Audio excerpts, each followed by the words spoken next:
In the previous tutorial videos, we see actually a complete example on how to use the visitor pattern to actually handle your parser classes. And now we're going to see a different approach by removing all the visitor classes and by using the dash no listener option. These two approaches, which I call action versus visitor, are fundamentally the same. I'll do some comparison at the end of the tutorial series, but let's just see how exactly the action version will actually work. You can have the following imagination. In the case of the visitor approach, basically we have a very clean grammar over here. You can see grammar is basically just production rule, maybe with some labels over here for the visitor method, but it's very clean. However, one drawback people might find is you don't necessarily know what's the consequence of matching each production rule. For example, if let me open it again. If I match this particular, for example, let me just be more consistent here. If I match this particular, let's say ID over here, actually even this. If I match this particular production rule, I don't necessarily know. I'm actually going to build a particular object called of type variable decoration. And number two, I may have to also update my maybe list of variables that's being declared over here. So these are the two things I don't necessarily know when I see the grammar file. What I have to find out is I need to go to the relevant visitor classes. As you can see, the number of visitor classes you may have in your model package is unlimited. Even in the simple example like this, I already got 2 visitor classes. So you really need to explore all the visitor classes to figure out what exactly would be the consequence of producing each alternative, basically. Okay, so that's what people might consider as a drawback for the visitor approach, but it also got its advantages because, for example, your grammar is very clean. Okay, anyway, I'll do a final comparison at the end. So now imagine that in the action version, we go to another extreme. Rather than having all the so-called semantic actions, you can think about semantic actions are simply the transformation from, for example, decoration subtree into a variable decoration object. That's more like a semantic operation, right? We're now going to say, rather than distributing all the semantic operation into individual visitor methods, like in the previous projects, we are now going to centralize them into the grammar file. So that would make your grammar file very self-contained. But of course, the catch would be some people might complain it might become a little bit messy. But it's really up to your personal choice. But let's take a look. But fundamentally, the two approaches are expressively the same. They're just the same. Well, it's just really a matter of where you put your semantic operations, either put it in the grammar file or distribute them into visit methods. Let's see this. So now I'm going to open this particular file. Notice that I have already switched the context into AntlrExampleAction. Okay, so I open this particular grammar file. For now, it's clean to begin with. Okay, the token side, we don't need to change anything about the tokens. It's only about what will be the consequence for each alternative on the right-hand side of the production rule that we're going to worry about. Okay, so basically there will be quite a bit of annotations we have to do for this particular file, but let's do it together. Okay, so now we still keep the name of the grammar to be expression. That one doesn't change. Now for the header, basically imagine that there will be a parser file that's going to be generated based on how we specify the G4 when we say no listener option. So now we're gonna put more header over here because the parser itself is going to do all the semantic actions rather than the visitor classes. So now we should take more. Okay, just for this particular case, under the header, not only that we're going to say package, but also going to import all the all the relevant ANTLR classes or Java utilities. So now, and also the model expression package. So now let me put it down.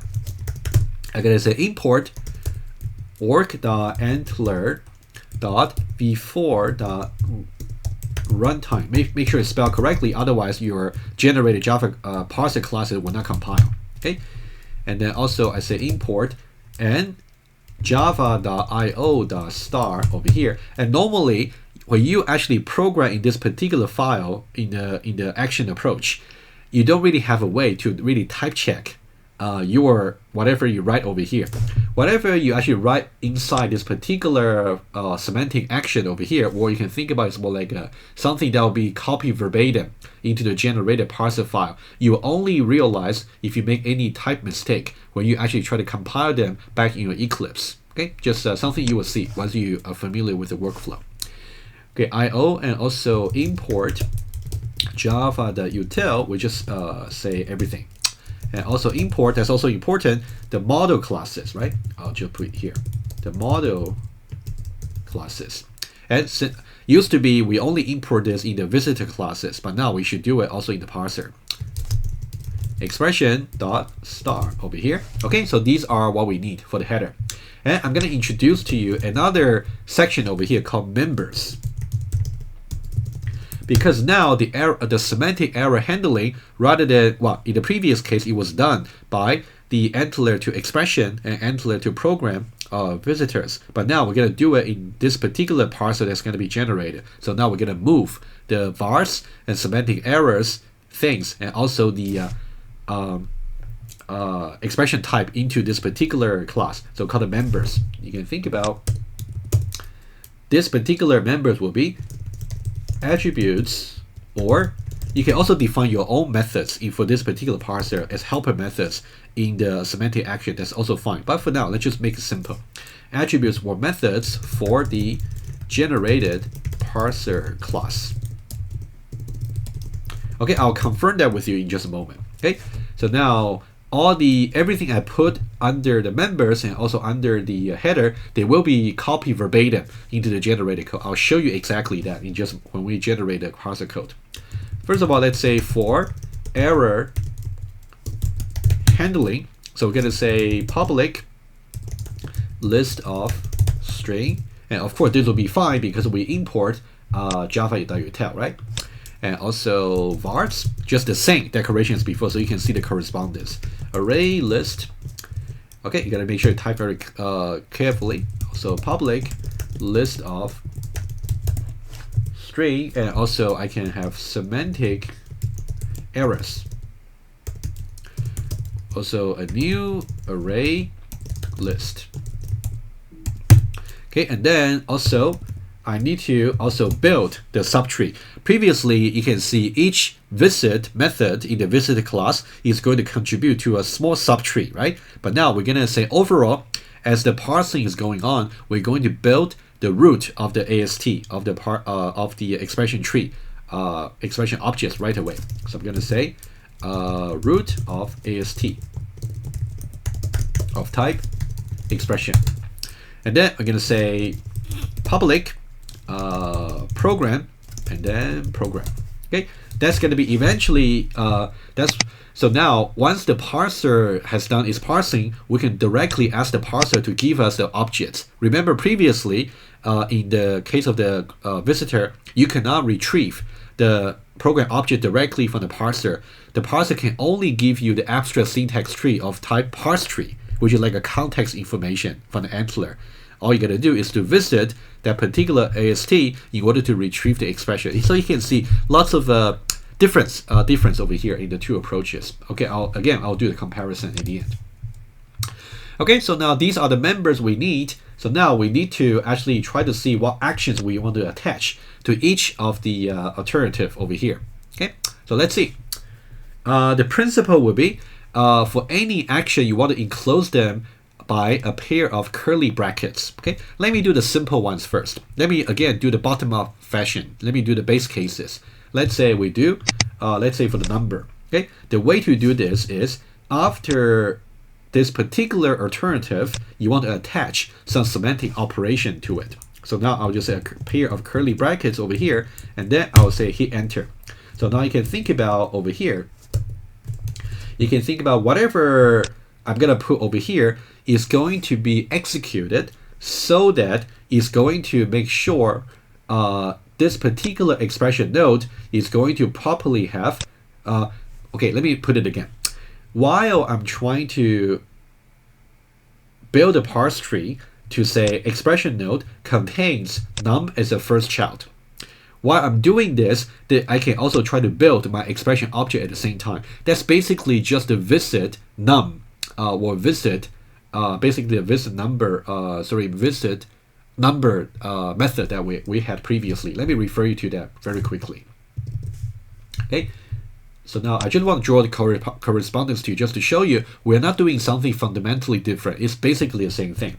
So now if you go to basically ANTLR to expression over here, you can see from the outline, there is visit number over here, right? Remember that something say, given that particular parse tree already built, actually we can now try to get the first child of that particular number context. But now in this particular approach over here, we say, while we are building the tree, while we are doing the parsing, we can build also the expression objects at the same time. Okay, that's the difference.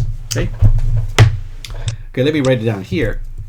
Okay, for the first one, while building the subtree of an expression node that contains num as the first child, we also build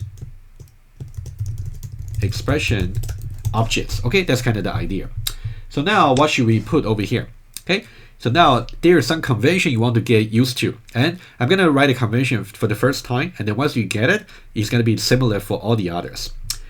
How do I refer to this particular parent nodes? Oh, I'm going to draw some idea for you. Okay, how do I build that particular one?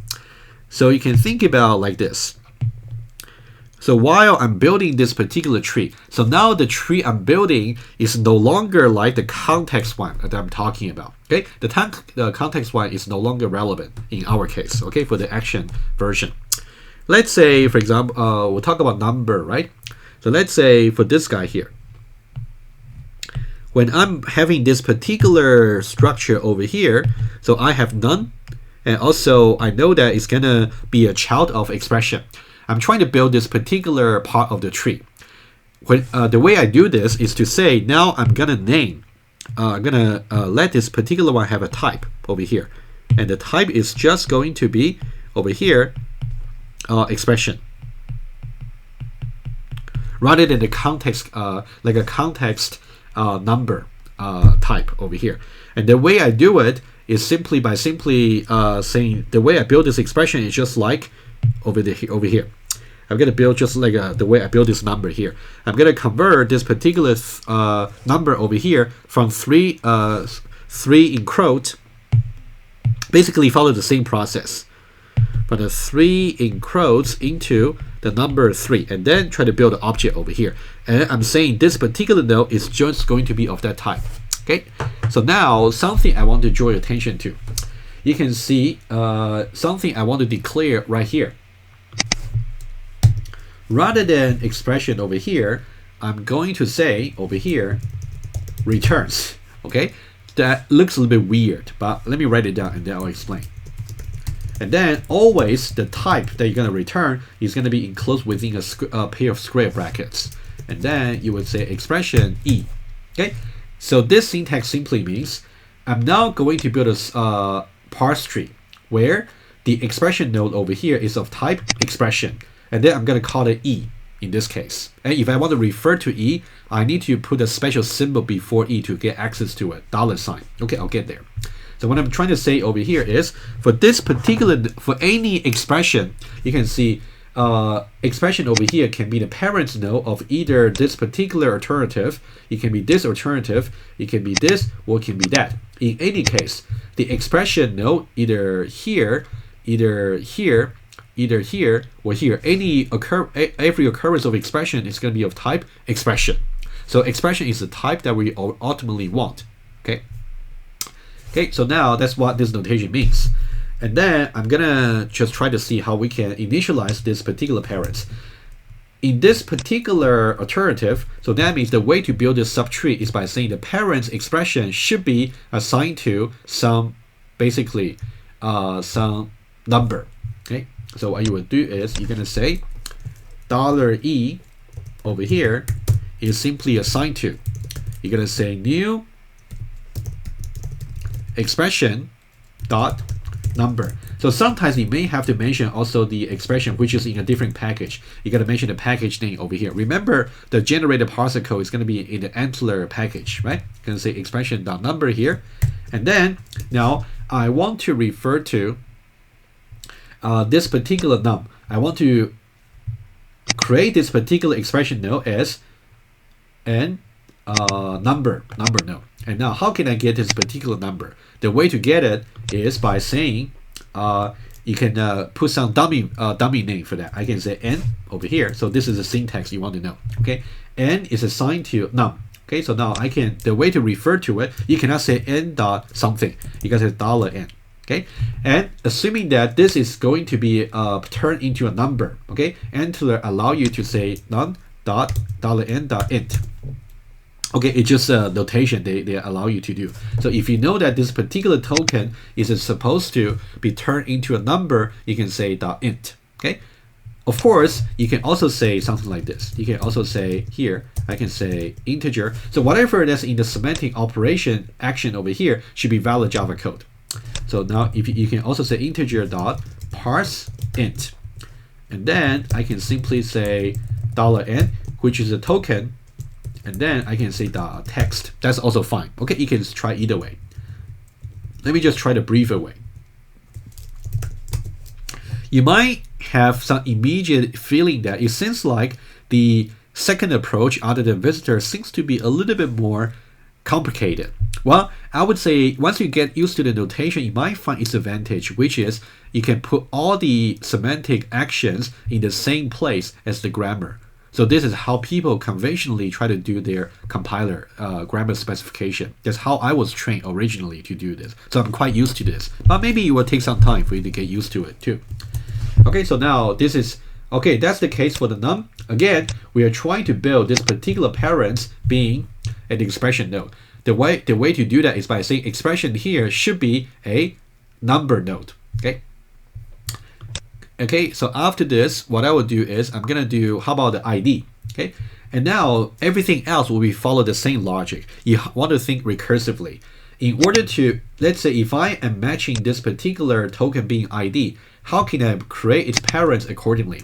If there's an ID node, that should be a variable, right? And now also I want to make sure the variable is really not declared. Is actually if I refer to a variable, it should be declared already. So what I will do is I can try to say, okay, I'm gonna report error if necessary. I can say integer line.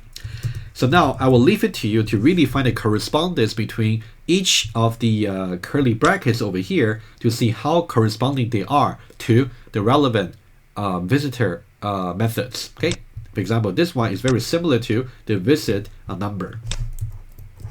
Okay, integer line, and then I will say $ID. So now what I meant by that is I can name this to be ID. So now I can refer to this particular token, $ID.getLine. Because as a token, I can simply say getLine. And also I can say integer colon. I'm pretty sure I've seen this already, right? $ID.get character position in line. And then +1. Okay, and then I can say if it is not the case that the variables list dot contains and then $ID dot text. Okay, if that does not contain, so that means there should be some semantic error. So what I would do is semantic errors dot add. Okay, just type it out. Error variable plus, right? It's very similar to, basically identical to what we did before, but now you gotta be careful. Every time you refer to this particular ID, you gotta say $ID. $sign is really important for the parser generator to tell. Dot text plus not declared.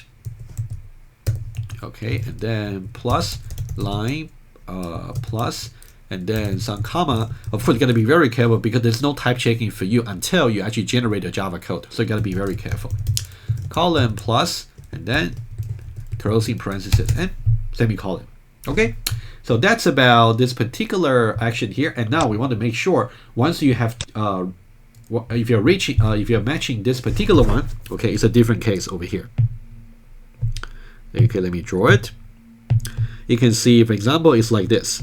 For this particular case, so now we are reading this particular J, being the identifier, and what we want to create this particular parent accordingly. How do we do that? The way to do it is simply saying we're going to, this is of type expression. Okay, let me be consistent with the color. So this is of type expression, and then this should really correspond to a variable, right? The model type, which is like this variable. It's as if we are trying to create this particular variable over here and put J over there.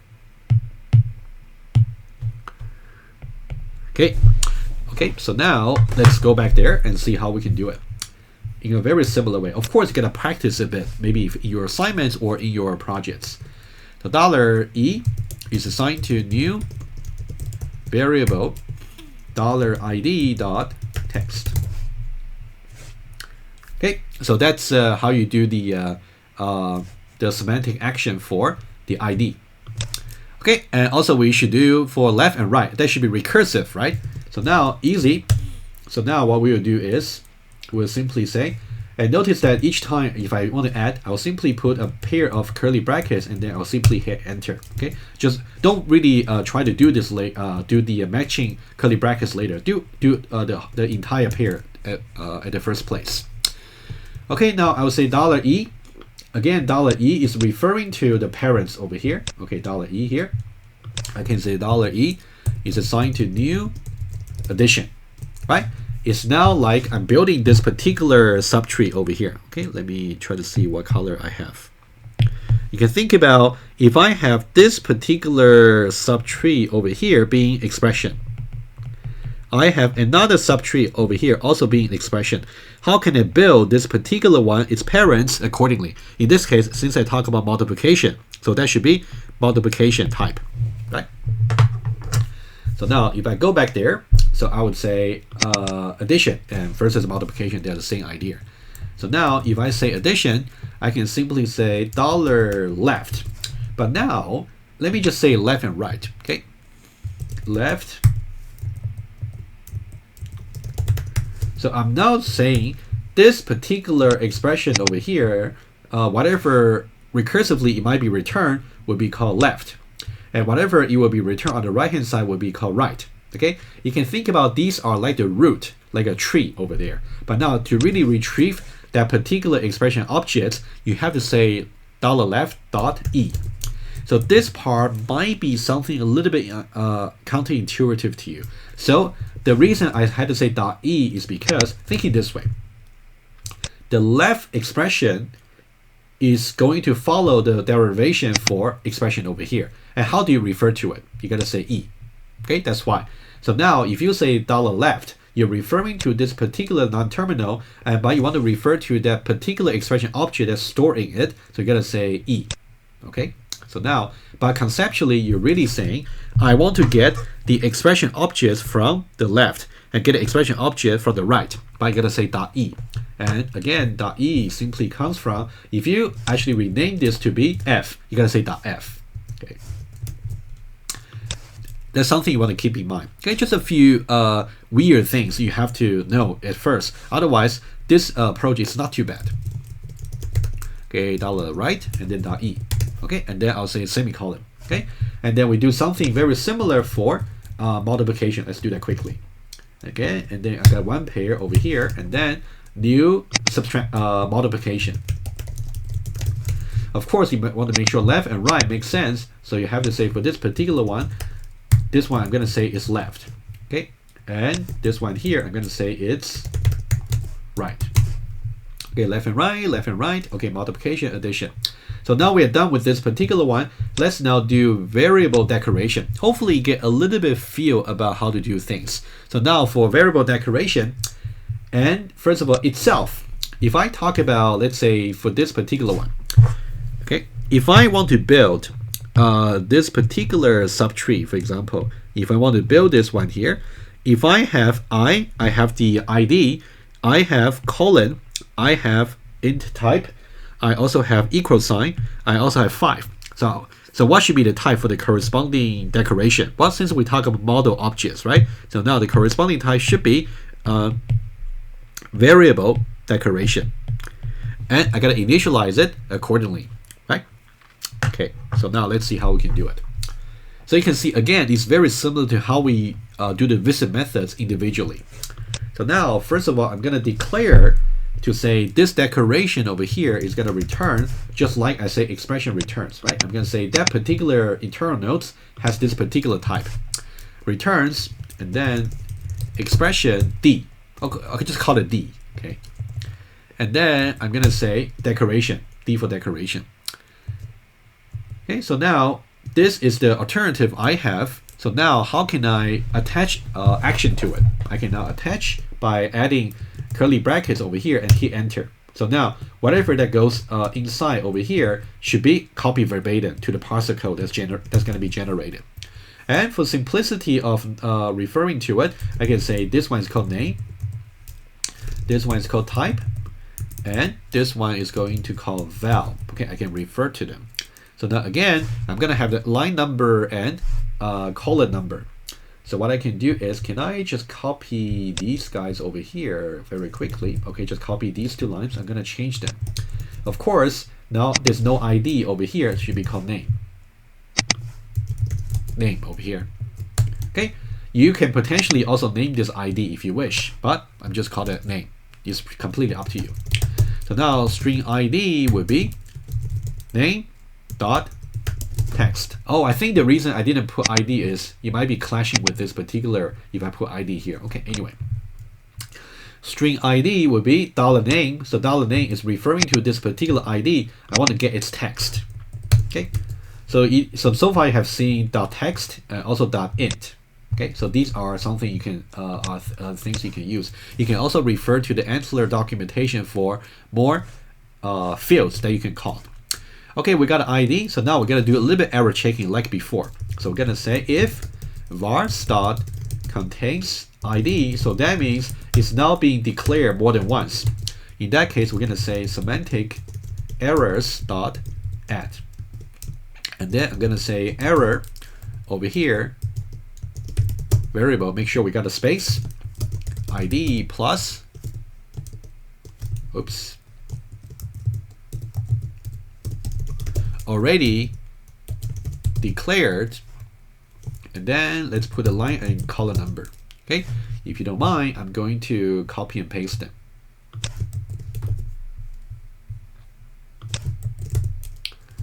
Okay, line column number here, and then otherwise, so that means this particular decoration is fine. There's no previously declared variable, so I can say var star add ID.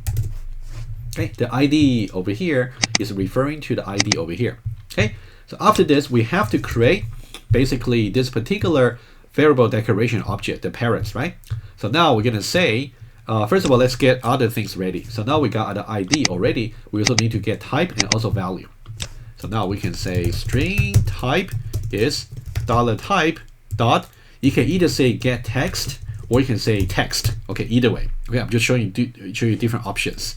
You can also say int val will be equal to $val. So now this is actually over here, it should be a num. So it should be an integer. So you can say .int.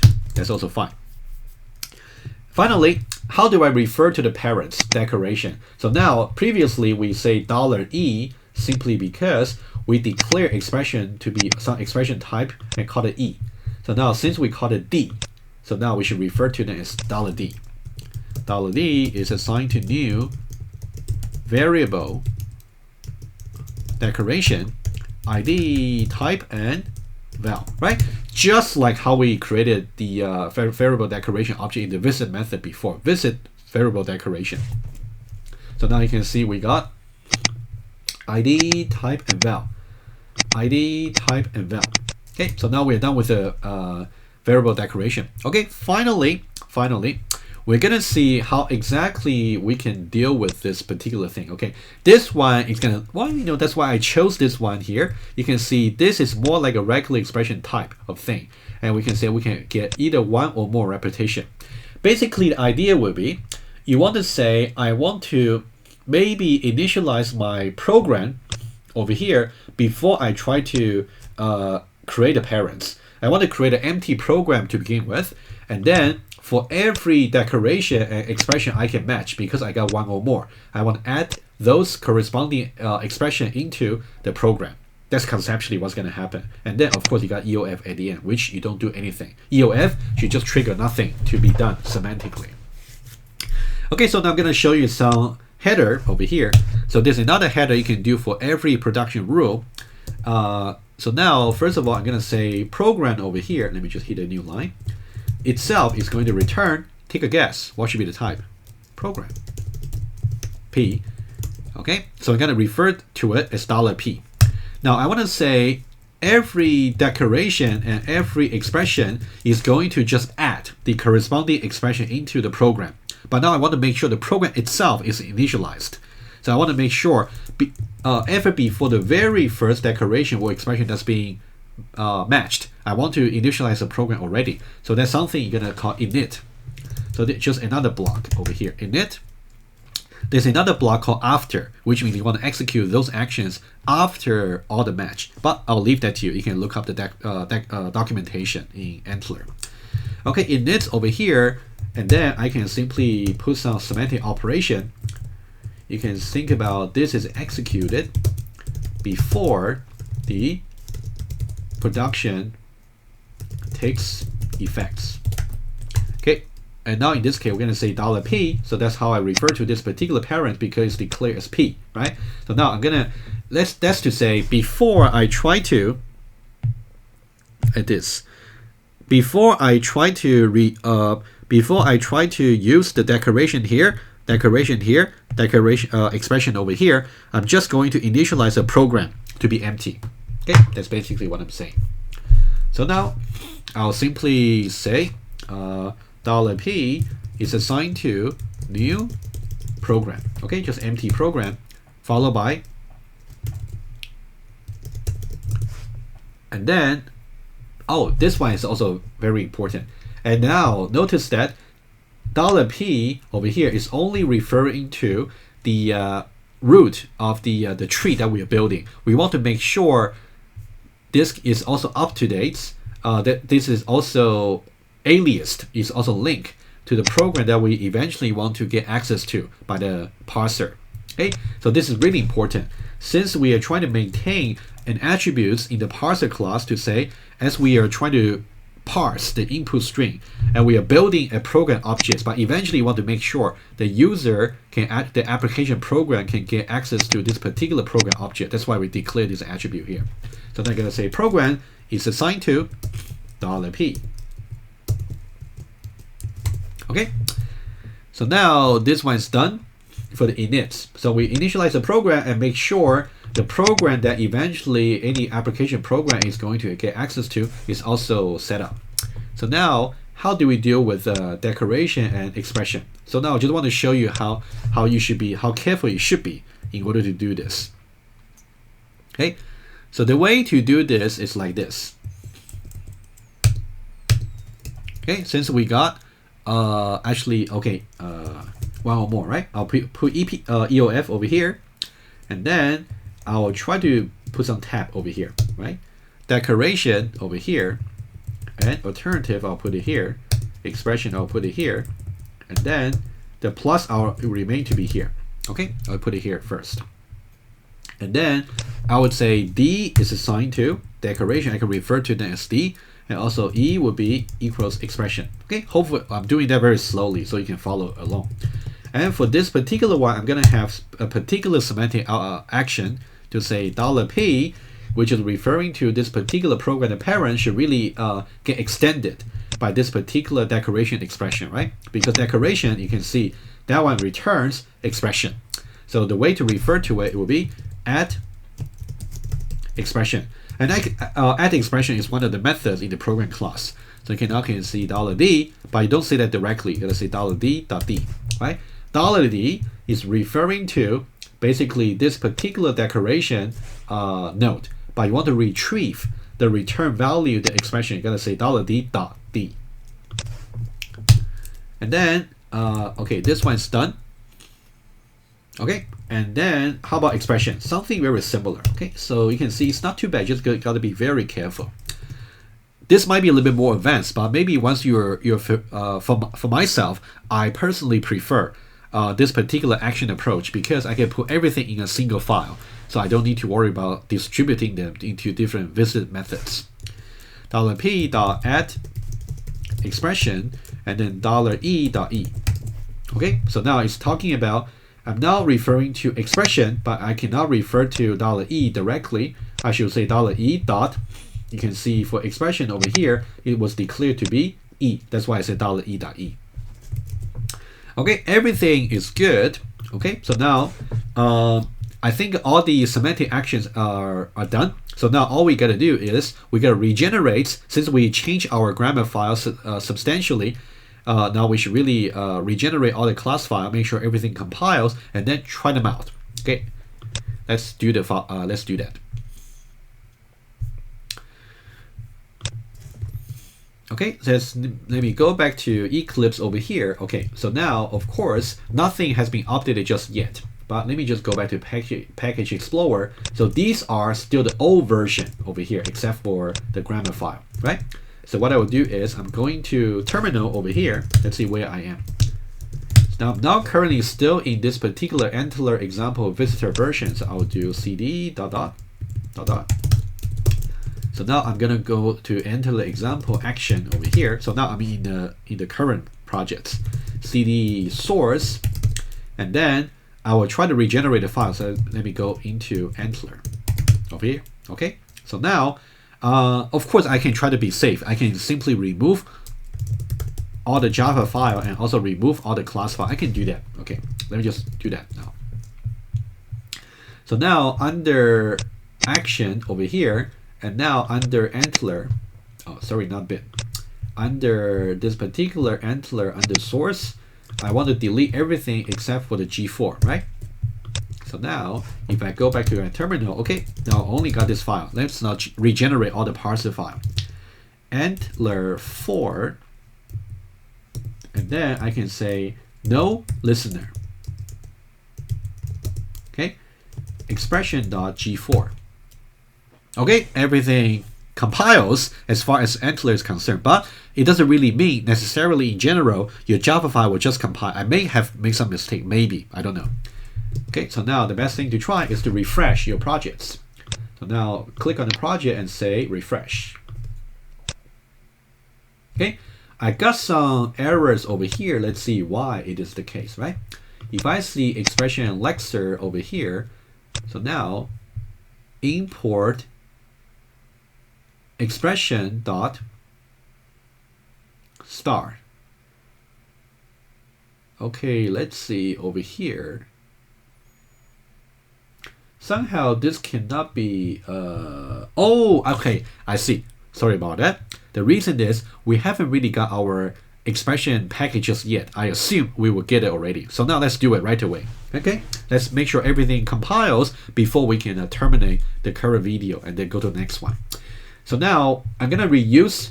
What I will do is for the app and for the expression, we can reuse basically more than 99% of them. There's only some minor changes we have to make. So what I will do is I'll simply say copy from the previous project. That one's guaranteed to work.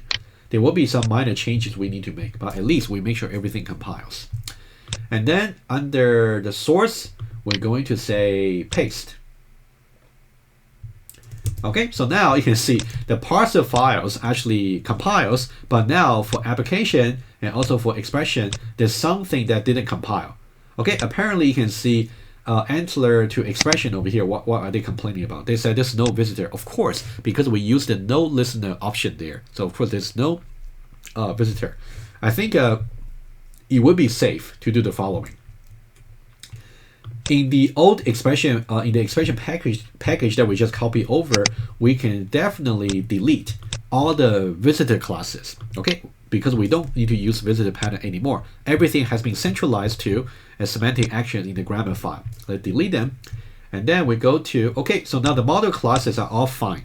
Okay, you can see also for all the multiplication, expression, etc., and also for expression processor is also working. And also my error listener is also working. Okay. let's see why expression app wouldn't compile. Let's see what the reason might be. Oh, because that one is referring to ANTLR to program for the visitor approach, but we don't have that anymore. Why don't we try to fix that right away? Okay, so now we still have this particular get parser over here. This one remained the same, okay, between the two approaches. We don't need to change anything. But now the problem is, how can we get? So this part is still the same. We still want to actually compile our particular once we get a parser from the helper method, we still actually want to start parsing from the start symbol, right? So that's what we have. But now, question for you. I will pause maybe for 10 seconds over here, and you tell me, how can we retrieve? Apparently, the way we retrieve the program objects in the visitor approach is by first creating a helper visitor and then let the visitor visit the abstract syntax tree. That's how we did it before. But now, since the visitor is not there anymore, that's why it doesn't compile. I'll give you about 10 seconds to think about how we can resolve this. What should we call in this case in order to actually get things sorted? I'll give you 10 seconds to think about. And before I tell you the answer, I would like to actually show you something which I promised that I will show you. Okay? Remember what I said before I get to the answer for this. Remember what I said in the previous, actually the current video. While I was developing this particular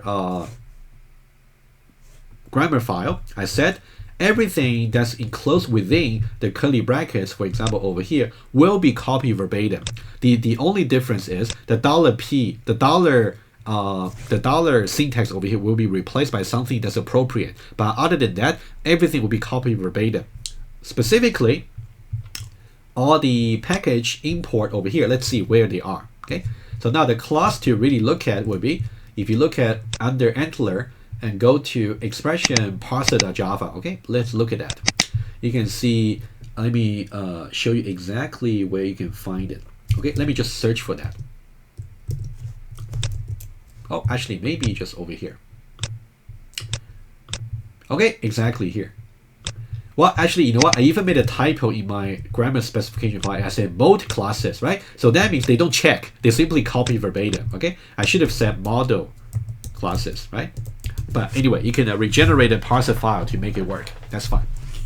And then you can see exactly what I put in the header over here has been copied verbatim as part of the header for the generated parser file, right? That's one thing. And also, what about members? For example, where's the vars? Okay, if I just search for vars, you can see there's also somewhere, well, basically outside any of the method, which means these are attributes. So these are, for example, vars, and also I got semantic errors, and also I got program. Okay, I wonder if you have already seen my hints over here. Okay, anyway, and apart from that, you can see for now, I'll just give you one example here. Let's say this guy here. Let's say semantic error over here. Okay, so let's search for that particular line. Okay, this line does exist in the generated parser code. So now if you see that, it's actually under something called DECL, this particular method. As I said before, every variable is going to be turned into a method, and these methods are mutually recursive, which means they actually call each other. So now for the declaration over here, in one of the alternative, we simply got this particular semantic action. They are simply copy and paste, right? So you can see this part here, line, colon over here, exactly the same as things over here. So that means exactly what to put inside the curly brackets as a semantic actions is completely up to you. Okay, and then notice that while we are calling this particular semantic errors over here, so which semantic error are we referring to?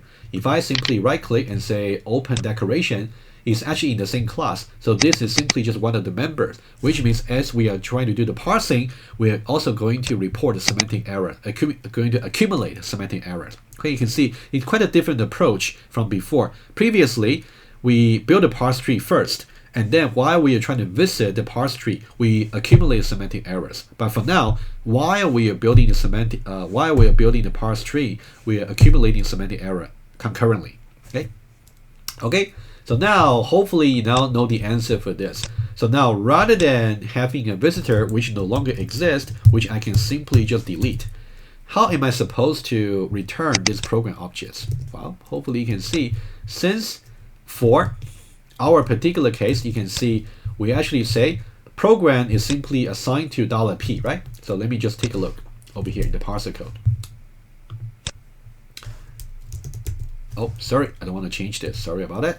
So what I wanted to search for program is assigned to, you can see basically this guy over here is simply saying program, which is the attributes of this particular parser class, is assigned to something. You can imagine that this is simply something from the parse tree, and I want to retrieve that particular expression objects, okay, because we are building it while we're doing the parsing. Okay, so now I hope you can see the way to write this would be very simple. So, to my point of view, even though the grammar file seems to be a little bit more complicated, but it makes the client side, the user side, much easier. You don't need to worry about visitor anymore. So now, after the parsing over here, I can simply just say over here, parser.program. That's it. Okay, so now think about why this is the case, right? To be honest with you, I don't even need this particular assignment here because the AST is not necessary for me anymore. All I need will be this particular program object that's built along the parsing. Okay, but I'll just keep it over there. Okay, and then how can I retrieve the semantic error? Okay, similarly, there's no visitor anymore indirectly, so now I can go directly to parser.semantic errors. Okay, I still have, okay, over here, parser.semantic errors over here. Okay, and anything else? Okay, it seems I got some import error message over here. Let's see. Oh, of course, I don't have this particular class anymore. I can delete it. Okay, so now I can, it seems like I got some warning over there. I think the warning is complaining that I declared this particular ANTLR AST, but I never use it. Actually, I don't need to use it anymore. In the visitor approach, I need to visit this particular AST tree, but now I don't need it. Let me just take it out. Okay, just like that. So this one, the parsing process will still be invoked by the same call. It's just that I can retrieve the program directly from the parser. Okay, hopefully by the way I gradually adapt the visitor version application into this action version application, you can see really the insight the difference between these two. Okay, so now what I would like to do now is to test to make sure everything still works, and then we'll try to show you the console application and also terminal application, and then we'll do a final comparison. Let's just finish everything in this current video. Okay, so what I will do is I'm going to first of all, I'm going to double click on this, and then I'm going to run, and then run configuration. And then I want to basically give a name to this. Okay, so now what I want to do now is to create a new run configuration. Oh, actually, sorry, invoke the wrong one. Go run and run configuration. And then I want to add a new one. What I can do is I can simply click on the previous one, and then I can say duplicates. Hopefully that can save me some time. And then rather than visitor 1, it's going to be basically action. Okay, and then, okay, I shouldn't hit enter. Let me go back again. Run configuration. So now I got action and I got visitor. For both of them, they are still referring to the visitor project. So now for the action one, I'm going to browse to basically the action project over here. And then the main class will just be expression app, just the same name. Okay.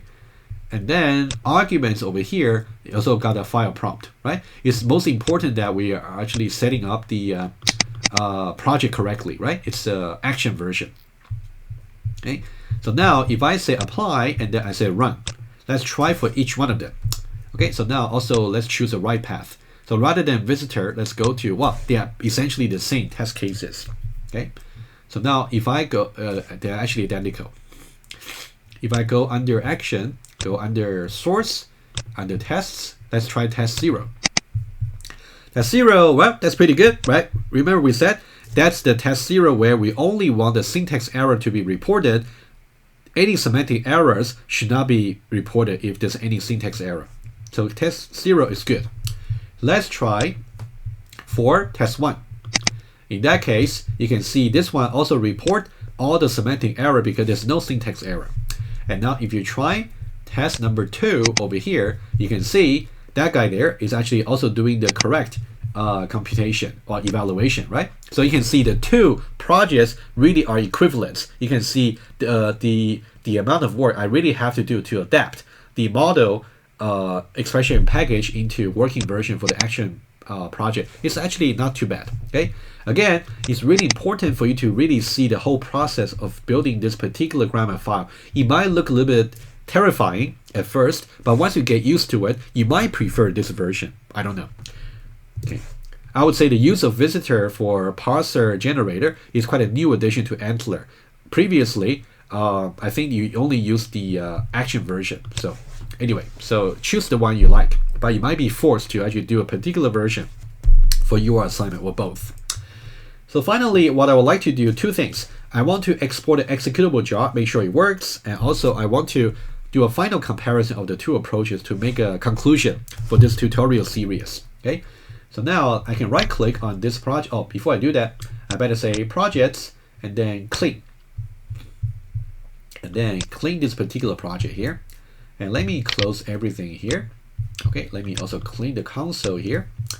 And now I would say right click on the projects and then I would say export. Okay, I want to export runnable job. Okay, so now rather than this, I'm gonna choose the action version, right? And then I want to actually put it over here. It should be the action version. I want to put it just at the same level as bin, library, and source. So I will call that maybe expression action rather than expression visitor, right? So now you're gonna say save and then say finish.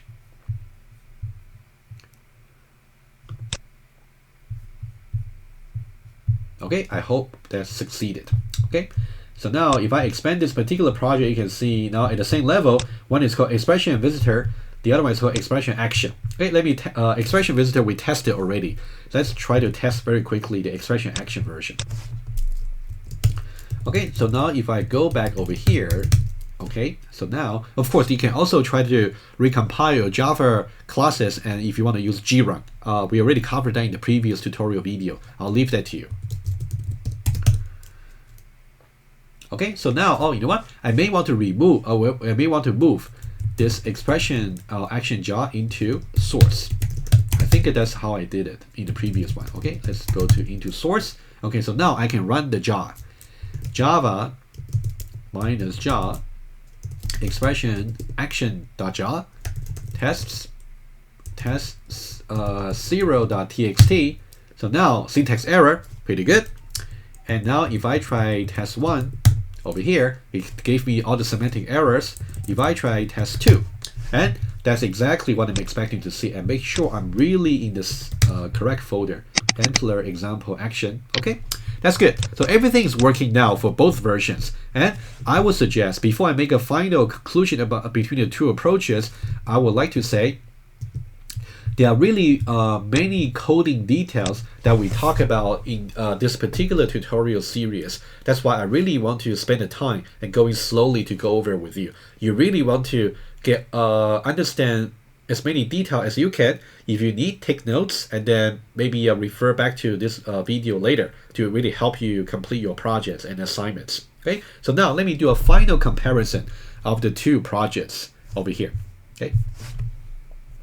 Okay, basically we talk about the visitor approach versus the action approach. Okay, let's talk about it. Okay, visitor over here versus action. Okay, let's have two criteria to compare them. One is about grammar versus the semantic action, right? So now try to recall how each one of them work. So now in the visitor case, I claim that they are distributed, which means you got very clean. I'll write it down. So which means you got clean grammar file. However, so all the actions are distributed as visit methods in multiple classes. In multiple classes, which may or may not be a good thing, right? It's more like a personal choice. Okay, and then in the case of the action grammar is centralized. Basically, you can think about for every let's say non-terminal, and then you want to say maybe this is alternative number 1, alternative number 2. You always put the semantic action right here. Also, in the same specification file, you also got things like add members, right? You can also put things over here. So that's why I like about this particular approach, because you know all the variable that's under your control rather than distributing them into different classes. Okay, so that's about the first criteria. What about the second criteria? So what about retrieval of model objects? Okay, what do I mean by that? So now in the case of visitor, I claim that it's indirect, which means what you will get. Okay, let me just refer to you for these 2 lines of code quickly. Okay, it's really worth comparing these 2. Sorry. Okay, let me just go back to the code over here and show it to you quickly. So now if you go to the visitor version, if you go to the application class, you can see the way we do it is by, first of all, we retrieved the parse tree over here from the parsing result. When I say parser dot start symbol, starting from the start symbol to parse, you want to retrieve the parse tree, but that's only a parse tree. After that, you should create a visitor over here indirectly and then try to visit. Once you visit, you return the program, right? That's kind of indirect. So that's what I meant by you actually have to visit first, and then you want to get a parse tree first and then visit them and then return the program. So the visit extra step is actually necessary because you don't really build a parse tree, you don't really build an expression object while you're parsing. Okay, so how about this? Okay, it's actually parsing and building model objects done sequentially, which means one after another. You do the parsing first and then you build the model objects by visiting. Okay. On the other hand, it's completely the opposite. If you talk about the action approach, it's actually direct. So now you will try to build your model expression objects as you are doing the parsing, right? So that's now it will be done concurrently rather than sequentially. Okay, so now parsing and building model objects. So now it will be done concurrently, simultaneously. Okay, so now that's a very quick comparison of the 2 approaches, but fundamentally these 2 approaches are expressively equivalent. So you cannot say which one is better, but I would say it's more like a personal choice. Okay, I would say maybe no both, because later on if you actually want to use a different parser generated tool, who knows which one they might support. I would say typically this one would be supported. That's more like the conventional approach. This one you might need a more modern parser generation tool to support it. Okay. Anyway, I hope you find this particular tutorial series thorough enough to help you get started. But ANTLR tool is a very useful tool for creating your own compiler by taking care of all the routine tasks of parsing and recognizing the tokens. But now the difficult part really is once you build, let me just make a conclusion right here. Once you have built your particular object structure over here, let's say something like this. Now, how do you go from there? In order to actually produce something useful, you have to do lots of traversal of this particular object structure. So now that's why I said you should really review about the visitor design patterns together with the composite design pattern. So these 2 patterns that you learned from your previous design, software design courses will really help. Because to really get as your project grows larger, you definitely just don't want to create a don't want to create some super class want to just pollute your existing composite object class by supporting more and more operations. You want to really have a proper design by using the visitor.